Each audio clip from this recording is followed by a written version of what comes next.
तो फिर 10वां सवाल है प्यारे विद्यार्थियों, प्रश्नावली हमारी त्रिकोणमिति की जो है 8.1 प्रश्नावली है, त्रिकोणमिति अध्याय 8वां। तो इसके लिए सबसे पहले हम लिखेंगे यहाँ पे हल। हमारे पास क्या दिया हुआ है, इसमें समकोण त्रिभुज है, ये पी क्यू आर है, इसमें P R plus Q R 25 centimetre है, पी क्यू 5 सेंटीमीटर है, इसमें साइन पी, कोस पी और टेन पी के मान हमें ज्ञात करने हैं। तो सबसे पहले लिखेंगे दिया है, क्या दिया है हमारे पास, दिया है हमें क्या दे रखा है इसमें, पी क्यू जो है हमारे पास 5 सेंटीमीटर दे रखा है, और इसने कहा कि एक त्रिभुज है, क्यू क्या है, समकोण है, क्यू पे समकोण बना दिया, त्रिभुज का नाम है पी क्यू, ये पी क्यू आर। तो क्यू जो है बिंदु हमारा, इस समकोण त्रिभुज है 90 डिग्री के हो गए। तो इसमें पी क्यू की वैल्यू इसमें 5 सेंटीमीटर दी हुई है, और कर्ण भी हमारा दे रखा है, कर्ण ये है हाइपोटेनियस, और इसको परपेंडिकुलर कहेंगे, इसको आधार कहेंगे, बेस या लंब। तो हाइपोटेनियस कितना दे रखा हमारा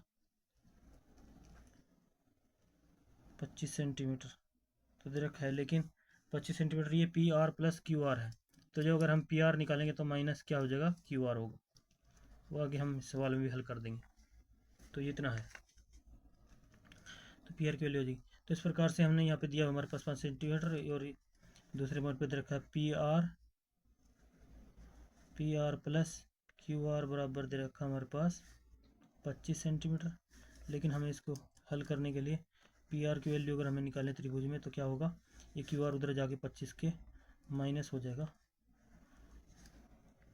क्यू आर हो जाएगा माइनस क्यू 25 क्यू आर। तो अब क्या करना है, हमें इसमें बेस भी निकालना है और आधार भी निकालना है, मतलब कर्ण भी निकालना है। तो देखो भाई, कर्ण के साथ ही बेस जुड़ा हुआ है, तो इसलिए हम डायरेक्ट कर्ण वाला ही फॉर्मूला लगा देंगे, इसलिए चलेंगे पाइथागोरस प्रमेय से।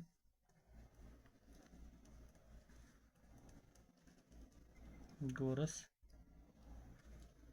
प्रमेय से, पाइथागोरस प्रमेय से कर्ण, कर्ण पर बना वर्ग बराबर होता है लंब पर बना वर्ग प्लस आधार पर बने वर्ग के। तो यही है ना फॉर्मूला पाइथागोरस प्रमेय के अनुसार, अगर कर्ण का वर्ग निकालना है। तो कर्ण की वैल्यू क्या, आगे बढ़ने पर कर्ण हमारे पास रखा है 25, तो इसका वर्ग का फॉर्मूला ये वर्ग हो गया, और बराबर लंब का वर्ग, लंब कितना है 5 है, और क्यू आर इसके जो कुछ नहीं है वैल्यू, उसको क्यू आर ले लेंगे, प्लस में है ये क्यू आर का वर्ग।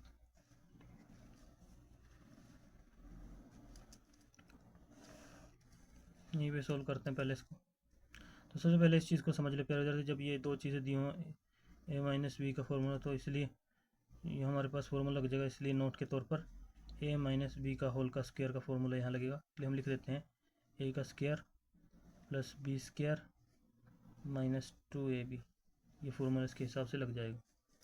तो आगे बढ़ेंगे हम, 25 पे फॉर्मूला अप्लाई हुआ, 25 का वर्ग प्लस क्यू आर का वर्ग माइनस 2 25 गुणा क्यू आर बराबर कितना है हमारे पास 5 का वर्ग, इसका भी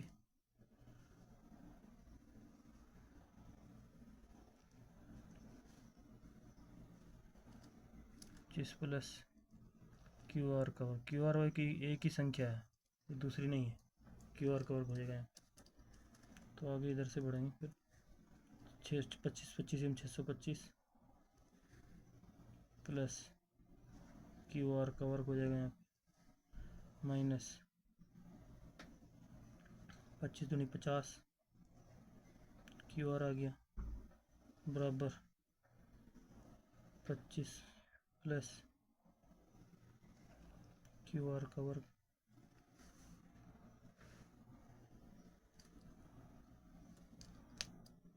तब इनमें देखो क्या तुलना करने पर क्या होगा, अगर हम इसे 0 से तुलना करेंगे तो क्या आएगा हमारे पास, आगे बढ़ने पर 625, वो अंक जो एक्सेस है उन्हें एक तरफ कर लो, 625 के पास हम डायरेक्ट 25 को ले, माइनस के हो जाएंगे इधर 25 आके, और माइनस 25 क्यू आर और इधर प्लस के क्यू आर स्क्वायर है और ये इधर आएंगे तो माइनस के क्यू आर स्क्वायर हो जाएंगे और बराबर 0। तो क्यू आर से क्यू आर जो है ये प्लस माइनस कैंसिल हो जाएगा। तो हमारे पास क्या बचे 625, इसमें से घटाएंगे 25 तो 600 आएगा, घटा दिए और माइनस 50 क्यू आर आ गया बराबर 0। आगे बढ़ने पर तो इस प्रकार से आगे हम जब बढ़े यहाँ पे भी तो 50 क्यू आर माइनस का है और 600 को 0 से उधर ले जाएंगे तो ये माइनस के 600 हो जाएंगे उधर जाके 0 के साथ। तो बराबर करने पर माइनस से माइनस आपस में ये कट जाते हैं, कैंसिल हो जाएंगे। तो 50 क्यू आर बराबर 600, तो क्यू आर बराबर 600 बटे 50, 0 से 0 कट गई, 5 एकम 5, 5 दूनी 10, क्यू आर की वैल्यू 12 आई। तो इस प्रकार से हमारे पास क्यू आर की वैल्यू 12 आ गई। क्यू आर का मतलब आधार निकल के आ गया, आधार हमारा 12 आ गया। और अब हमें निकालना है कर्ण। तो कर्ण कितना होगा, तो इसलिए कर्ण बराबर होगा हमारा 25 माइनस क्यू आर, तो बराबर होगा क्यू आर की वैल्यू पुट रख देंगे 12, तो कर्ण हमारा हो गया 13, 5 में से 2 गए 3, 13। तो कर्ण की वैल्यू आ गई हमारी यहाँ पे 13। इस प्रकार से कर्ण भी हमारे पास प्राप्त हो गया, बेस भी हमारे पास प्राप्त हो गया। तो अब हमें निकालना है साइन पी, कोस पी और टेन पी का मान। तो साइन पी, कोस पी और टेन पी का मान निकालने के लिए क्या करेंगे अब हम, तो सीधी सी बात है, इसमें सवाल में क्या किया गया, हमारे पास ऑलरेडी तीनों के मान आ गए हैं, त्रिभुजों के हमारे पास परपेंडिकुलर भी सब कुछ मान है। तो साइन पी के बराबर क्या आता है, तो साइन पी के लिए क्या फॉर्मूला लगता है हमारा,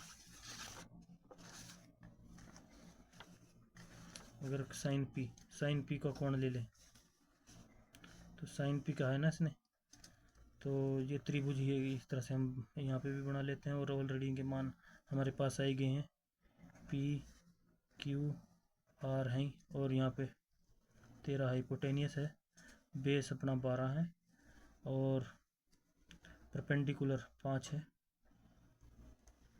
इसको लंब बोलेंगे, ये दे रखा है लंब, तरह से दे रखा है लंब, ये दे रखा भी हम इसको, ये तो लंबी माना इतना ही दे रखा था, इसके हिसाब से तो लंब परपेंडिकुलर उस त्रिभुज के अनुसार बन रहा है जो हमारे पास 90 डिग्री क्यू के अनुसार है। यहाँ पे 90 डिग्री का एंगल है समकोण त्रिभुज। लेकिन जैसे ही हम कोण पी को ले लेते हैं, कोण पी को टैसी लेते हैं, तो ये क्या बन गया हमारा, ये आधार बन जाएगा, ये आधार हो गया और ये सामने वाली भुजा ये लंब, ये लंब हो जाएगी और कर्ण तो जो हमारा ये तो कांस्टेंट ही रहेगा। तो ये चीज़ समझनी है इसमें। अब इसने कहा कि साइन पी ज्ञात करो, तो साइन पी ज्ञात करने के लिए फॉर्मूला क्या बनता है हमारा, साइन पी यानी साइन थीटा, साइन थीटा के लिए हमारे पास मान क्या होगा, तो हम लिख देते हैं साइन थीटा। अगर हम साइन पी लिया है तो साइन थीटा बराबर कितना होता है हमारा, साइन थीटा बराबर होता है यानी लाल बटे काका या पंडित बद्री प्रसाद हर हर बोले, ये ना फॉर्मूला, लाल बटे काका और पंडित बद्री प्रसाद हर हर बोले। तो अगर साइन थीटा को पहला पॉइंट पे लेकर चले तो ये पॉइंट आएगा हमारा पी अपॉन एच यानी लंब बटे आधार। तो लंब क्या होगा हमारा, तो इसमें क्या बोला है साइन पी का मान, तो लिखेंगे साइन पी किसके बराबर होता है, साइन पी बराबर होता है लंब बटे आधार यानी धार, यानी हमारे पास पर यानी ये होता है लंब बटे कर्ण, सॉरी कर्ण के बराबर होता है, कर्ण आधार नहीं कर्ण, कर्ण के बराबर होता है क्योंकि इसका फॉर्मूला पी अपॉन एच कहता है ना, पी अपॉन एच पी का मतलब होता है परपेंडिकुलर, एच का मतलब हाइपोटेनियस, हाइपोटेनियस मतलब कर्ण। तो हमारे पास क्या आ गया, और त्रिभुज के अनुसार अगर हम देखें तो हमारे पास ये आधार जो है हमारा, ये तो ये बन गया आधार, 5 बन गया आधार, लेकिन लंब क्या बना 12। तो इसलिए हमारे पास साइन पी बराबर होगा, इसलिए साइन पी बराबर होगा लंब कितना 12 और हाइपोटेनियस 13। तो एक ही आंसर आ गया, साइन पी बराबर, ये हमारा एक आंसर आ गया। इसके बाद दूसरा पॉइंट है कोस पी। कोस पी, कोस पी जो है इसके दूसरा फॉर्मूला होता है, कोस पी के लिए चलते हैं। कोस पी के लिए, कोस पी के बराबर कहता है बी अपॉन एच, आधार बटे कर्ण। तो कोस पी बराबर किसके बराबर होती है, आधार बटे कर्ण के। इसको हम क्या लिख सकते हैं, बी अपॉन एच, यानी आधार कर्ण। तो इसमें क्या बन रहा है, इसको टच किया तो ये क्या है, आधार बन गया, कर्ण तो हमारा 13 है ही, तो हमारे पास वैल्यू क्या आ जाएगी, आधार बटे कर्ण। तो इसलिए बराबर होगा कोस पी बराबर होगा हमारा 5 बटे 13। एक ही आंसर आ गया हमारा, यानी कोस पी का मान आ गया। कोस पी के बाद किसका मान निकालना है, टेन पी का। तो टेन पी का मान क्या होगा हमारे पास, टेन पी किसके बराबर होता है, टेन पी फॉर्मूले के अकॉर्डिंग हमारा होता है ten P, P upon B, यानी लाल बटे काका, लाल बटे काका, लंब बटे आधार, यानी लंब बटे आधार। टेन पी बराबर होता है लंब बटे आधार। तो लंब बटे आधार लिख लिया हमने।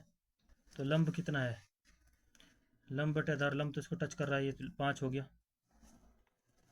और आधार कितना है 12, नहीं सॉरी, लंब बटे आधार है ना भाई।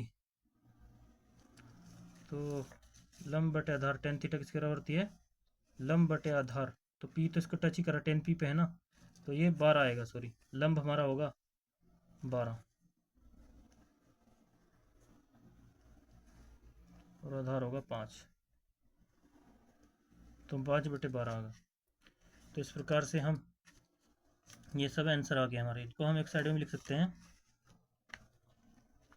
साइन पी बराबर हो गया अपना 12 बटे 13, कोस पी बराबर हो गया अपना 5 बटे 13, और टेन पी बराबर हो गया अपना 12 बटे 5। तो ये हमारे सब के सब क्या हैं आंसर। तो उम्मीद करते हैं प्यारे दोस्तों आपको समझ में आएगा इनके मान, इस प्रकार से हमने इनके मान निकाल दिए। अगली प्रश्नावली में करते हैं अगला सवाल। तब तक के लिए बाय बाय, जय हिंद।